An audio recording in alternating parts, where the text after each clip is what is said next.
Okay,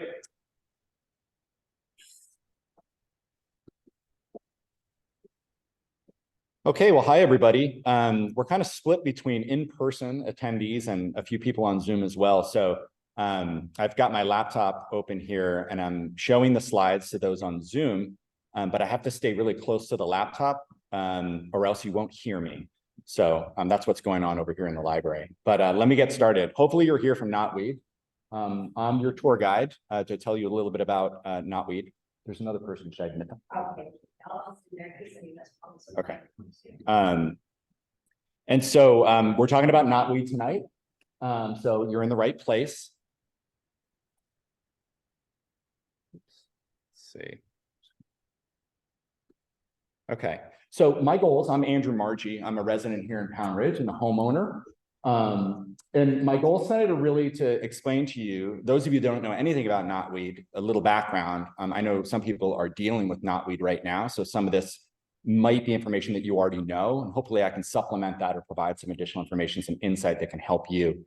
My goals is really to describe what it is, so you understand it, why it's so bad, how you identify it if you're not sure, and then options to address it if you think you might have it or you do have it. And we'll take it from there.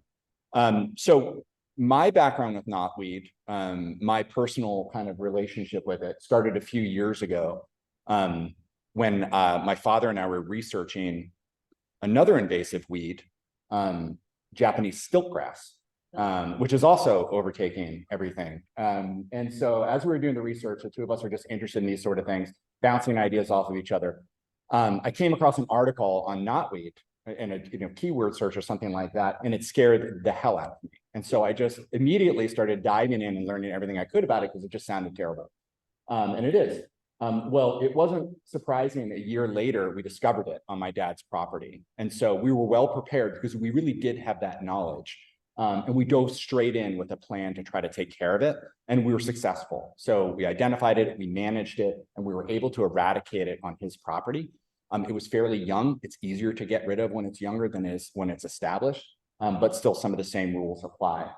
A little disclaimer here. I'm not a botanist. I'm not a professional landscaper. I'm just, a nerdy homeowner that learned everything they could about this and wanted to share that knowledge with other people because I thought awareness really was the advantage that I had, and just understanding that and being able to share that awareness with your community around you is going to help really address the situation. So I do advise some people and consult them on their own issues. I put everything I know based on our experience up on this website called stopknotweed.com. It's just basically everything we're going to talk about tonight, except in a lot more detail and far better articulated. So check it out, go through. There's information there that hopefully can help you understand even more about it. Okay, so step one, what is knotweed? Well, first of all, there are several types of knotweed that are out there. There's Japanese knotweed, which we're talking about tonight. There's Bohemian knotweed, giant knotweed. All of them have a lot of characteristics in common. The one that's terrorizing us in this area and lots of communities around us, we're not alone, is Japanese knotweed. There are a lot of invasive species around. I mentioned Japanese stiltgrass. There's, bittersweet. There's tree of heaven, which is actually the preferred habitat for another invasive species, the spotted lanternfly, which everybody knows about. So that awareness is going well. They're all villains in their own right. When it comes to the botanical villains, Japanese knotweed is like the super villain. It is really aggressive. It's really strong. It's hard to eradicate, and it can do a lot of damage if it's left unchecked. And so the information that I found most useful in terms of the trajectory of what knotweed really is capable of is the United Kingdom and England. They've been dealing with knotweed for slightly longer than we have. It was imported actually from Asia as an ornamental in England. People loved it. It was intentionally brought over, put into gardens. That's how it all started, which is kind of the story of a lot of different types of things like this. Somehow it makes its way. The same is true in the US. The reason that the UK's experience is so instructive is because it's smaller. They just dealt with everything we're dealing with and fast forward. So there's just so much land that was able to kind of like get into. And so homeowners were dealing with it a lot faster than they were here in the US. And we're dealing with that now. Typically, you would see Japanese knotweed, and you have for years along highways. It travels really easily. And I'm going to get into how it does that, which is one of the most dangerous pieces. And that's where you mostly saw it. But lately, we're seeing it in some of the most high value residential real estate on earth, including the entire Northeast coast. And you see it everywhere. And once you've seen it, you won't stop seeing it. It's just one of those things that you're like, oh my God, there it is again. There it is again. So if you haven't seen it, from now on, you will. I'm just going to admit this person in that's waiting. The UK, their environment agency, which is the equivalent of, I guess, our EPA, this is their quote. Japanese knotweed is indisputably the country's most aggressive, destructive, and invasive plant. So it's quite a firm position on the whole thing. So what happened in the UK, or what is happening in the UK that we should be thinking about? Not to say it will happen here, but it is instructive. So this is the scary part. Okay, so in short, knotweed has lowered the property values in cases in the UK up to 15%. In fact, sellers are legally required to disclose if they have knotweed or if they have ever had knotweed on their property.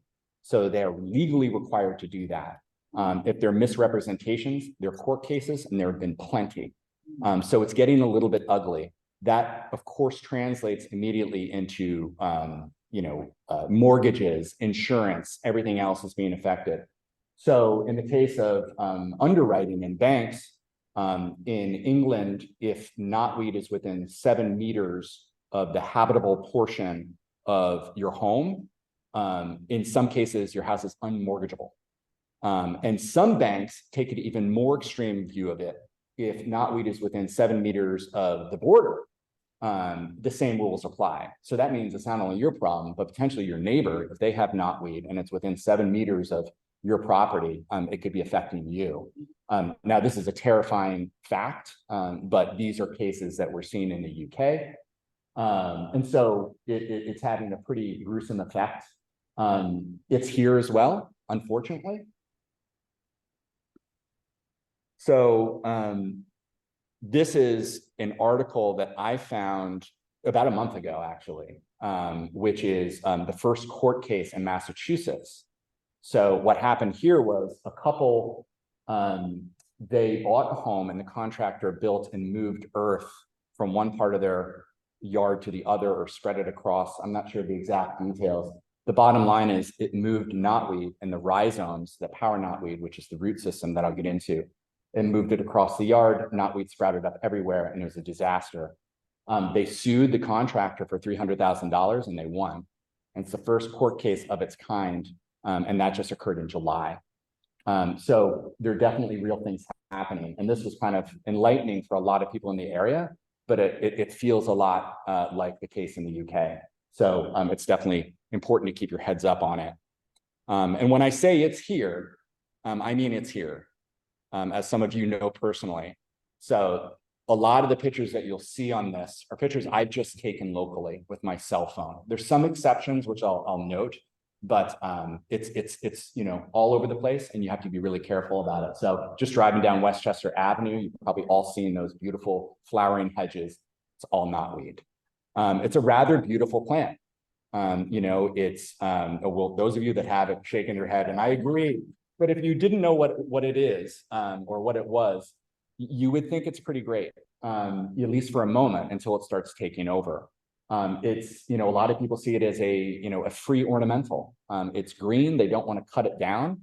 And often it's too late by the time they figure it out. And also they don't know how to get rid of it, which can lead to further problems. And we're going to talk about that. So driving down Westchester Avenue, there it is. Picking up your groceries, there it is. Going out, for weekend chores, there it is. Parking tonight, there it is. So unfortunately, it's everywhere. It's something that we're all dealing with. And let's talk about how it got there and why it's so dangerous. So the reason, or the way it spreads, is through a rhizome. Some of you may know what a rhizome is, some people may not. I'm just going to kind of go over the quick and dirty of it. So a rhizome is essentially a root. It's like an underground, power source, an underground root factory that really powers the plant from the bottom up. Other rhizomes that are out there, we were speaking before the presentation started about bamboo. Bamboo is another member of this kind of family. Oftentimes people will put up bamboo as a screen on their property for privacy, something like that. And then you'll see it just gets out of control. Then it becomes a problem. Knotweed's the same, except worse. It travels a lot faster and in a slightly different way. So with rhizomes, other rhizomes, by the way, like hosta, if you like ginger, that's basically a rhizome. You can just eat it. Some people eat knotweed. I advise against it. I just like to kill it. Yeah, actually the young leaves are edible, and then the root in some cultures, they eat it. But my advice is don't. It might spread it, and anything that might, don't do it. But more on rhizomes. So rhizomes are root factories, hyper efficient root factories. And what they do in the case of knotweed is it grows from the bottom, up, it shoots up stems and then leaves on the stems. But unlike something like a grass, which spreads by, spreading its seeds in the fall and it drifts wherever it goes and you have new grass, knotweed travels a little bit differently. So even though it does flower, it doesn't really spread through those flowers. There's some debate on whether it does in some cases, but that's not really how it's spreading around in our area. It's through the rhizomes themselves. So all year long, those rhizomes are powering the plant from the bottom up. They're creating that stalk, they're creating the leaves, they're creating more power for them to photosynthesize and draw back into the rhizome. So it goes up all year long, and then right about now, it starts to collect that energy and bring it back down into the rhizome to power it up for next year. So you'll find if you have knotweed, it dies back, it seems to disappear, and then in the spring, there it comes again, and in different places and in more places. That's the rhizome. It can grow vertically 3 inches a day, and it can grow horizontally underground 3 feet. If it's left unchecked. It grows deeper, wider, and all of those create new sprouts and new rhizomes. So that's really dangerous. You can see some of these examples on the slide. They get really deep and really ugly. And the way it travels is through even tiny shreds of the rhizome. And this is the most dangerous part, again, is that if one little piece of that rhizome just gets kicked down the street, gets carried off in watershed, in a boot, a lawnmower, a plow, wherever it lands, it's going to grow new knotweed. And that's how you have to stop, and that's how you have to think about clearing it from your own property, and certainly how other people are dealing with it. And so it's kind of scary. Now, it also happens to be its weakness, right? So when a plant grows all year long, the temptation is in the spring, and we'll talk about this in more detail, is to just kind of, kill it. In the case of the rhizome, it's not dying. You're just cutting back the stems and the leaves. It's weakening, but really the brains and the heart of it is underground, and you have to kill that in order to eradicate it. So here's just an example locally of kind of the spread of knotweed. So this picture on the left, this is year 1. These are probably some little bits of rhizomes that got scraped down the street, maybe by snowplow, which I think probably accounts for a lot of the issues we have in Pound Ridge. A snowplow goes by and just scoops up some earth and dumps it down the street. Everybody's just doing their job. And unfortunately, this terrible plant is, their passenger. And wherever it lands, you have issues. My dad and I face this actually with his property, his next door neighbor, a personal kind of like, their plow person just plowed from the bottom up, and where they dumped the snow, a whole new grove of knotweed grew. So, that's definitely a risk. We'll talk more about spread in a minute. Year 1 on the left, you see it's pretty innocuous. Year 3, it's totally established. It's like 5 feet high. It's one kind of pack of knotweed there. By year 5, it's taken over almost their entire front property by the road. So it moves really quickly. The sooner you identify it and the more you address it, the more likely you are to manage it. So how do you identify knotweed? This is, maybe the most important step. Use an app. save yourself the trouble. Don't go around with pictures. Of course, you can look at the website. We have lots of pictures of it there, but I would suggest downloading an app. You probably already have it on your phone. For instance, Google Lens. You just take a picture of something and you search it. It's very accurate, especially with knotweed. So you can use that. Picture This is another app. If you're into plants like me, I use this one for everything. It has a free and a paid version. I've used the free version forever, which I feel sort of bad about. They'll push the pay on you, but you don't have to use it.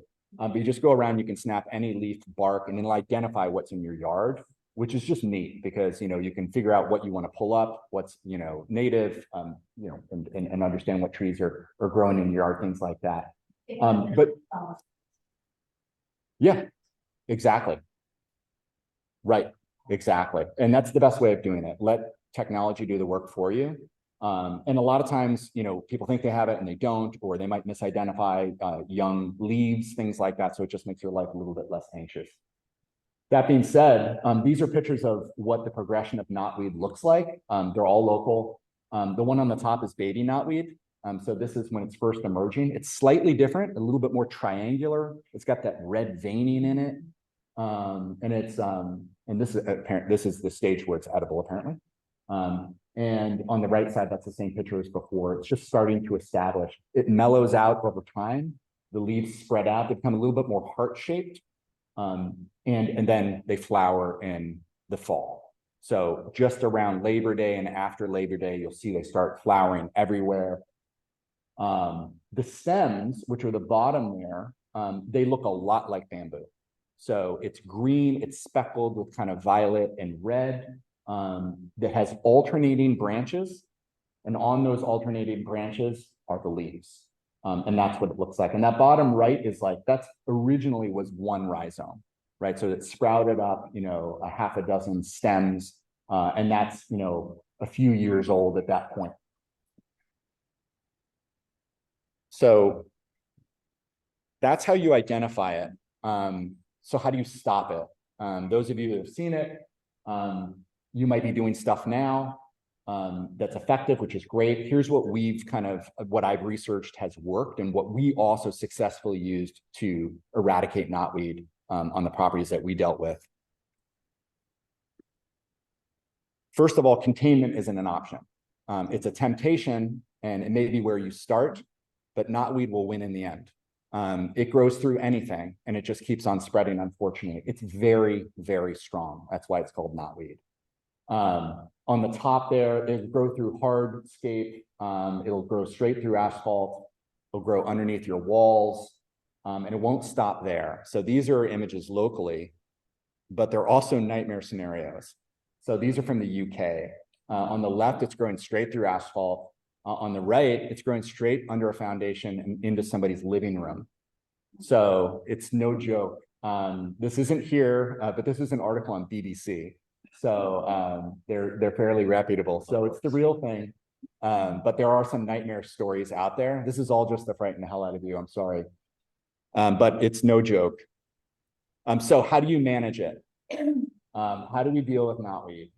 There are a few different ways of doing it.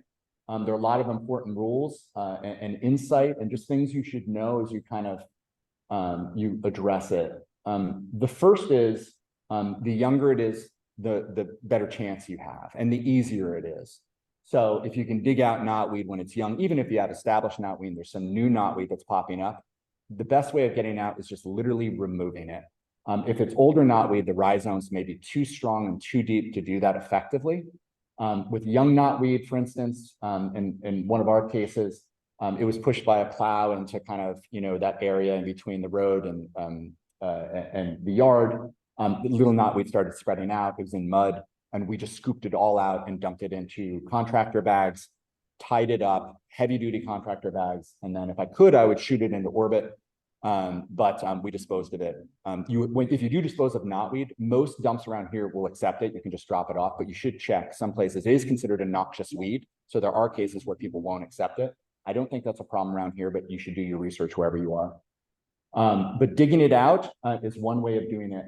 Another way is to smother it, and another way is to use herbicide, which I'm going to spend kind of a little bit more time on.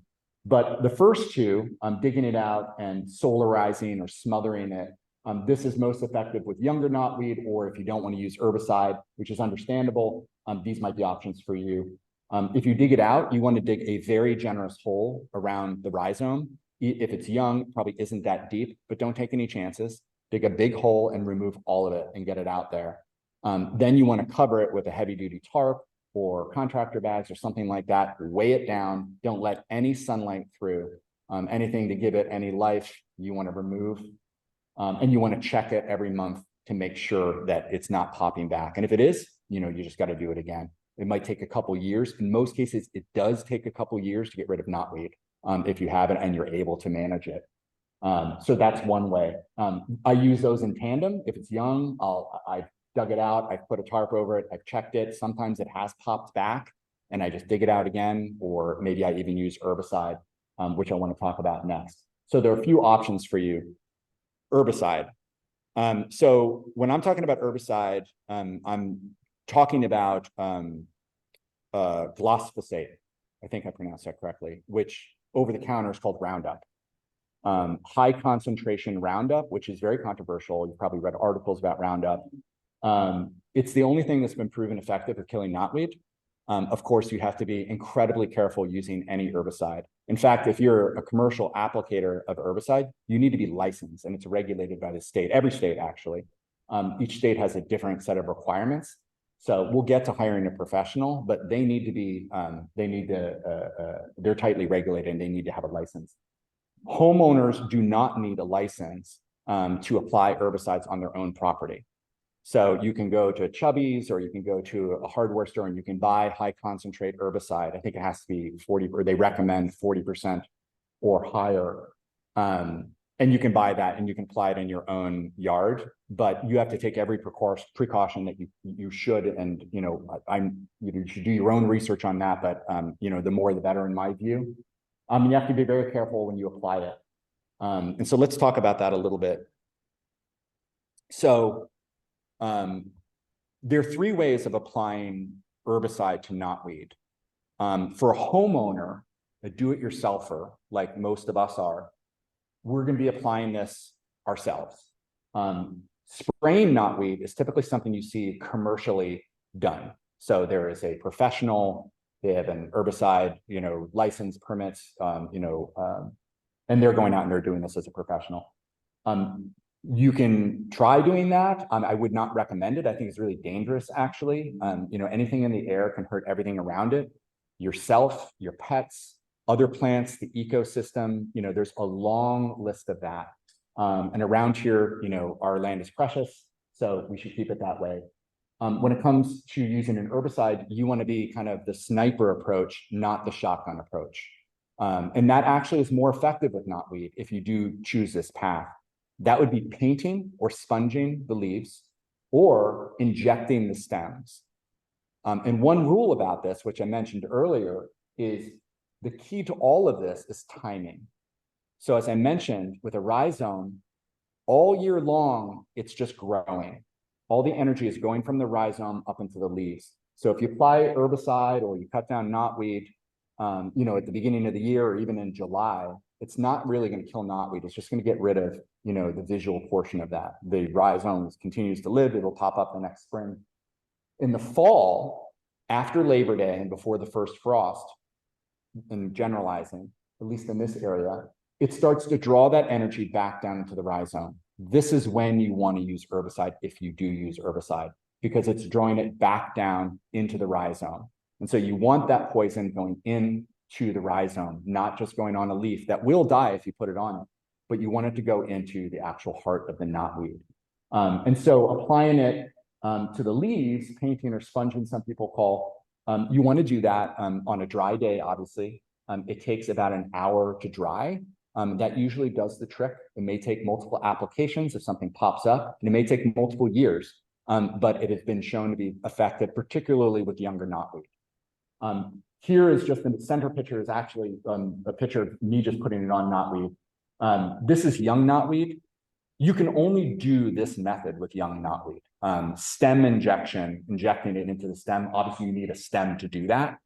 So it's not going to work with young knotweed. So painting or sponging is the best way of doing that. And again, you want to take all of the precautions necessary to protect yourself if you do that, even if you're handling it with your hands. Same rules apply, heavy duty gloves, respirator, eye gear, be careful, extra careful, over careful. The other thing is, I should mention with any of these methods is, I said, if you cut it down in the middle of the summer, like it's not going to be effective at killing the knotweed. It won't be, but it will weaken the knotweed, which is a good thing. So if you think about it from its life cycle perspective, all year long, it's pushing that energy to grow those stems, those leaves, so that it can collect more energy in the fall. If you remove that power source or you weaken it, the rhizome actually weakens, even if it doesn't die. So when you do hit it in the fall, it's a weakened state. And so that poison is going to do a lot more damage to it. So what we have done is we've cut down knotweed about a foot from the ground. We'll keep it there all year with a few. If it's large, you'll have stems. If it's smaller, you want to keep a few leaves so you can actually apply the herbicide at the right time. And then that's just going to weaken that rhizome. So when finally, after Labor Day, around when it's flowering, you start dealing with it, it's going to have the maximum effect.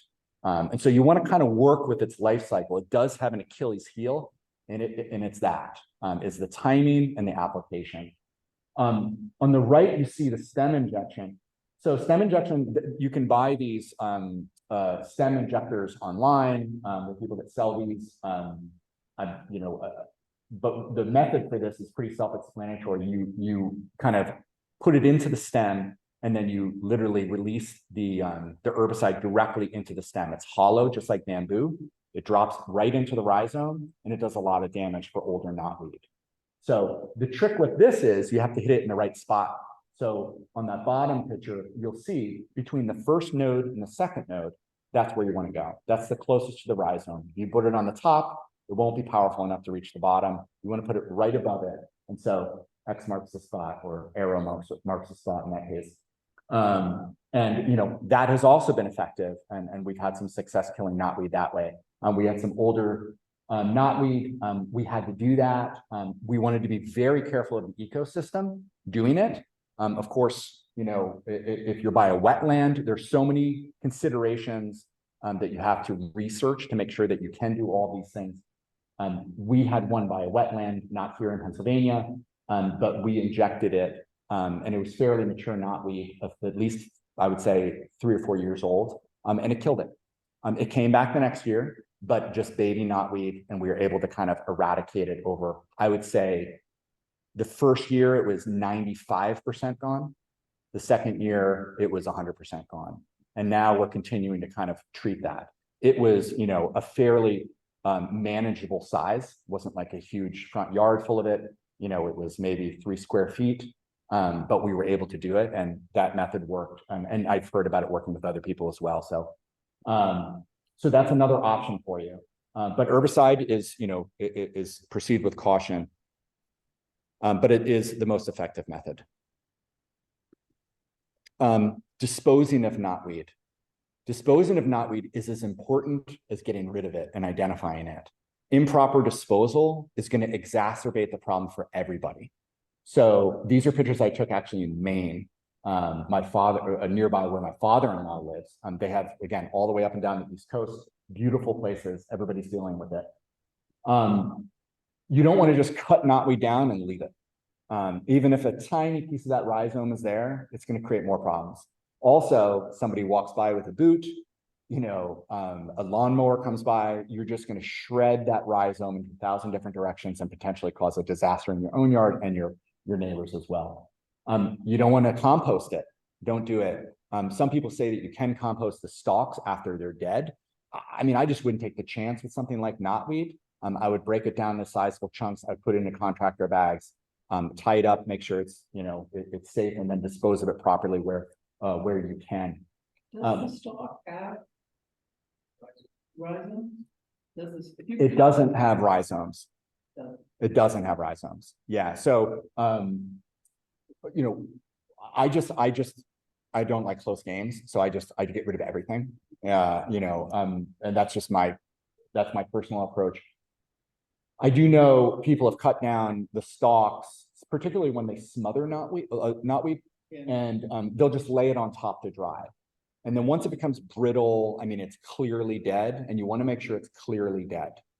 Then they can get rid of it, or they can throw it in their compost pile or something like that. I'm just too afraid to do it. But it could be successful. You can't burn knotweed. It actually has a very high burning temperature. So I just think that that's pretty dangerous to have that level of heat, particularly, in your backyard or somewhere else. So I would just say get rid of it safely. Here you can see on the left that they've just kind of piled it on the side of the road. So that's probably how it got there in the first place. And so in the second picture, which is actually the same property, you can see it's sort of a double fail. They've cut it down. They've also tried to smother it, but they just haven't done an effective job. It's just growing through it, around it, everywhere. So it's just creating a bigger problem, unfortunately. So be very careful about disposing of knotweed. The last thing you want to do, obviously, is to create a problem for your neighbor or the community. This is exactly how it's spreading. Professional removal. So there are definitely professionals out there that are highly qualified that can do this, but proceed with care and scrutiny because there are a lot of different types of professionals. As I mentioned, you have to be licensed to use herbicide. That's highly regulated. People can get in big trouble for using it and being caught, especially if they don't know how to use it or they don't know how to deal with knotweed. So definitely do your research. The website will tell you a lot of tips based on kind of what we've seen. This is an example actually in Connecticut. I'm a colleague of mine who I also indoctrinated into my passion for knotweed. And by the way, all of you now will never stop seeing it, so I'm sorry. Oh, somebody just entered the waiting room. So let them in. So this is in Connecticut. This is actually a community project to get rid of or to manage knotweed. Clearly, they don't know a lot about knotweed. So on the left there, that's what it looked like before. It was all over this community park. Beautiful place, a natural kind of running paths, the whole 9 yards, kind of similar to Worktown Ridge Reservation. They brought in, some small trucks and bulldozers, and they basically just ran it all over, cut it all down, and then you can see they just left it. And so already on the right, it's all growing back. It's going to be twice as thick this year. It's just going to be a disaster. So this is just an example of how even people with the best intentions and a lot of resources, the awareness just isn't there to actually properly deal with it. A lot of people would be happy to cut down your knotweed for you. Sure, I'll bring a lawnmower over. You know enough not to do that. Some people don't. So spreading the word about that is going to save us all a lot of trouble. But like I said, if somebody is using herbicide, they need to be licensed. You can use it on your own property. But just, proceed with caution, care, and do your research because you could do a lot more damage than good. And if somebody doesn't know what they're dealing with, trust me, they're just going to cut it down and they're going to throw it into a pile somewhere. I've seen it all over the place. And then next year, every time, it just pops right back up. So the last thing I just want to touch on is what to do in a community when you have knotweed, because all of us are facing this too. A lot of the stories I read in the UK were like kind of frightening. People just, they were panicked. A lot of people got angry. There were lawsuits, things like that. That doesn't necessarily have to be the case. And certainly is the exception, not the rule, even in England. But I think the instinct for somebody is to be a little defensive when you tell them they have a problem. So if somebody has knotweed and they're not aware of it, they don't even know what it is, or they like it, because a lot of times people are like, I don't have a problem with this stuff, whatever it is, it's beautiful. Education is the first step, and sometimes that can be a little bit awkward. Cooperation over conflict, you really need to proceed with empathy. It's a problem that all of us are dealing with. So, if you're talking to other neighbors about knotweed or how to manage knotweed or how to protect different areas, you just want to make sure that education is the first step in that process to make sure they understand exactly what they're dealing with. And then collectively, everybody really is usually on the same page. We all love this town. We all love our homes and our properties. We're all kind of in it together. And I think that usually alleviates a lot of that tension. But we found that's a lot more successful is kind of sitting down, and once somebody understands, they take a moment, you can be a lot more constructive in dealing with it. I want to kind of just talk about it if you guys have questions based on my experience, but hopefully you know what it is, why it's bad, how to identify, and of course, at least some options to address it. But yeah, absolutely. For maybe some of our more senior community members that can't get out there and inject things and everything, how expensive do you know is it to have a professional come to try and deal with that? I guess it depends on one factor. It does. I have not priced it in our area, so I don't want to speak out of school. I think it depends on the extent of the problem, how old the knotweed is, how much of an infestation, and what might be required to manage it. So I couldn't answer that. I think that with yeah, my first step would be if you talk to a professional, and like I said, there are tons of qualified professionals out there, and many probably know a lot more about it than I do. You want to make sure that they're licensed to use herbicide if you're going to be using that. They'll know how to properly do that. But you can see the people that do, and they're effectively dealing with knotweed. And so I would start there and find first people that are legally able to apply herbicide if you do that. And then second, whether they have experience with knotweed, asking the right questions just based on this presentation will probably give you the answer that you're looking for, at least to be able to price it out. Like I said, you just want to be sure that they understand the problem, not that they just want to help you with the solution. But understanding the life cycle of knotweed, when to apply it, how to dispose of it, where they might dispose of it, easy questions like that are going to tell you a lot about solutions. You mentioned earlier the spotted lantern fly. Is that something that this particular plant draws, or are there other pests that are attracted to this particular plant? Not to my knowledge, but that could just be the extent of my knowledge. So yeah, I just popped it up to take a look. How much herbicide should you inject in the stem? The amount is, I don't want to say the wrong amount. If you look on the website, stopknotweed.com, there's a section on herbicide, and the amount that's recommended is on that.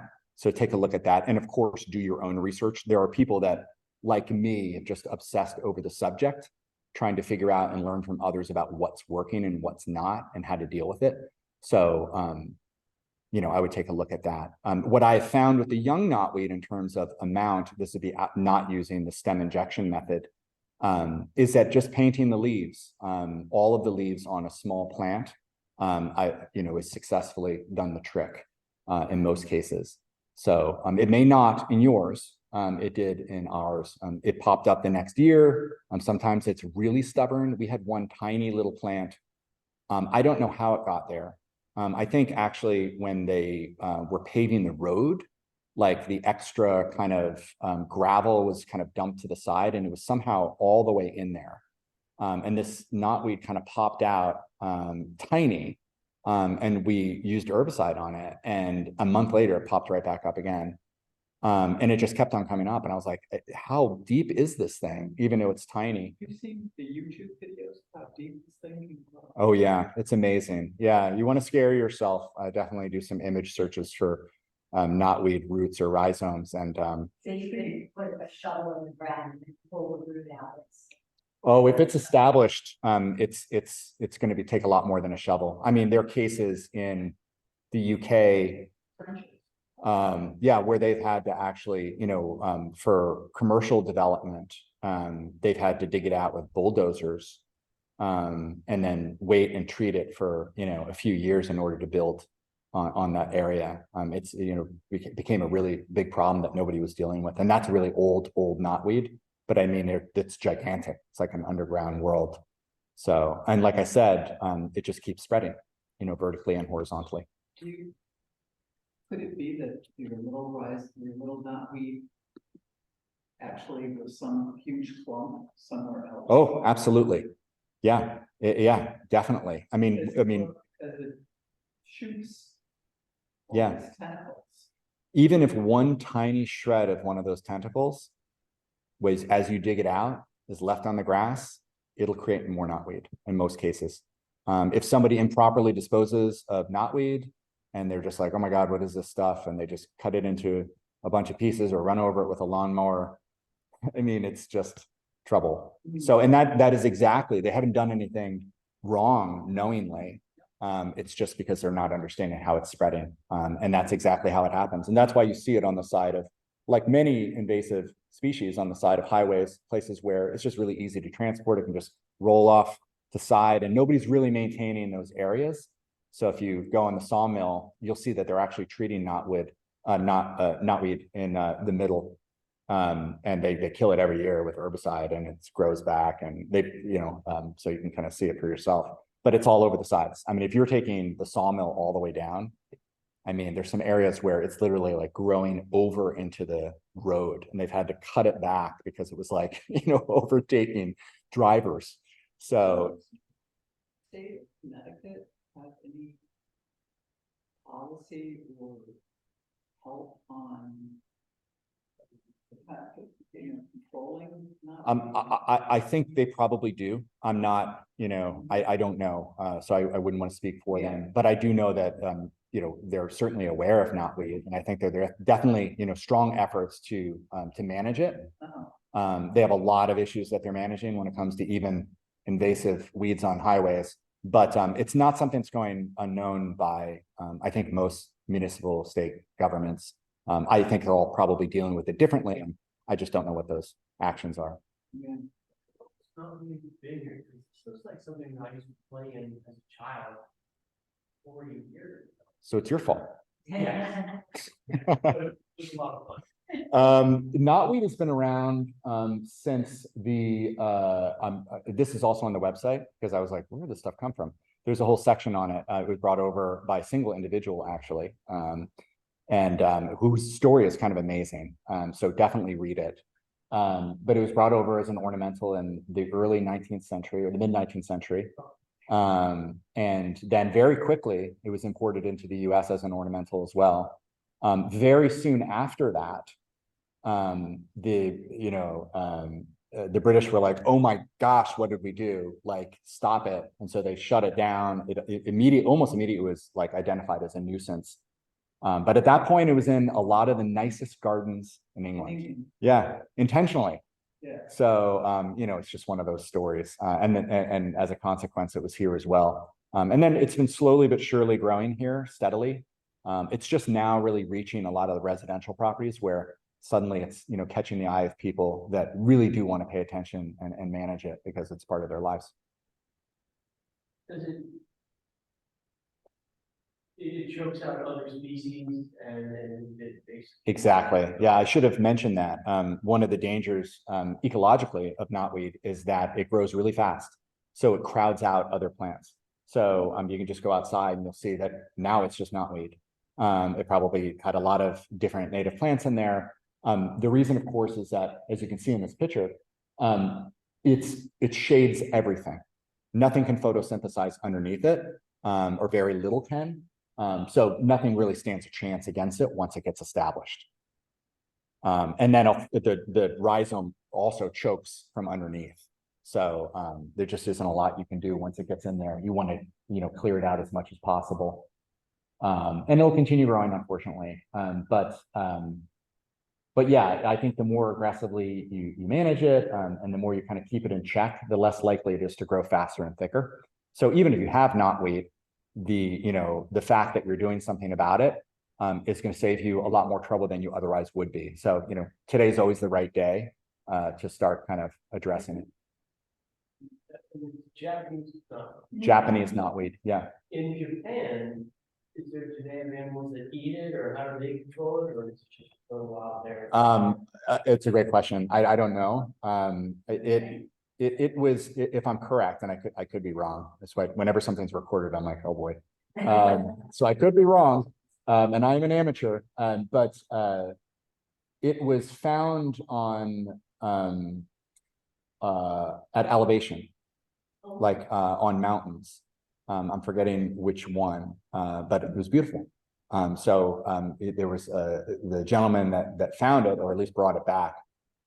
It was one among many specimens that he brought back and he is single-handedly responsible for. And some of them are ones that we love, certain types of hosta he discovered, I'm forgetting his name. He brought them back as well. So, you know, there was some good and some bad in it. And like I said, the story is actually pretty interesting. But yeah, that's where he found it and, you know, brought it out and that was it. City is like the stuff of nightmares, like you said. Yeah, it just keeps going. Insurance industry is gonna get homeowners this and, you know, suing other people that.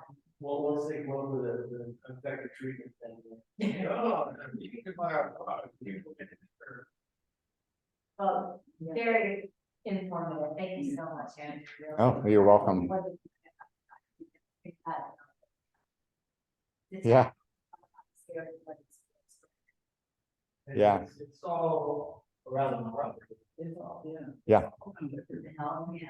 Yeah. Yeah, unfortunately. But you know, I think people right now are really just understanding it. So I you know, often I think there's like, you know, one of the first things you think is, why isn't somebody doing something about it? But it's just it's a matter of awareness, and also a matter of like methods. There's So it's so stubborn, it's expensive. yeah, to very expensive. take care of it, Yeah, like, you know, really, you know, one way or the other. Yeah. Your own- yeah, and You know, it's not like just pull a weed out. It's no, gone. no, not at all. In the UK, in some cases, lenders require a insurance backed guarantee for knotweed eradication. And there are people that do eradicate it, you know, so they're like outfits in the UK that have been successfully doing this. So hope is not lost. I think it's a matter of like, we're just a few steps behind, but we're more aware than I think a lot of people were there sooner. So I think there's a bright side to this. And so if people are, you know, interested, obviously send them to the website or elsewhere, other kind of places that have some information. And, you know, that's, I think the right first step, at least. Great. Well, definitely library website. Oh, cool. So again, thank you. Great. Yeah, my pleasure. And,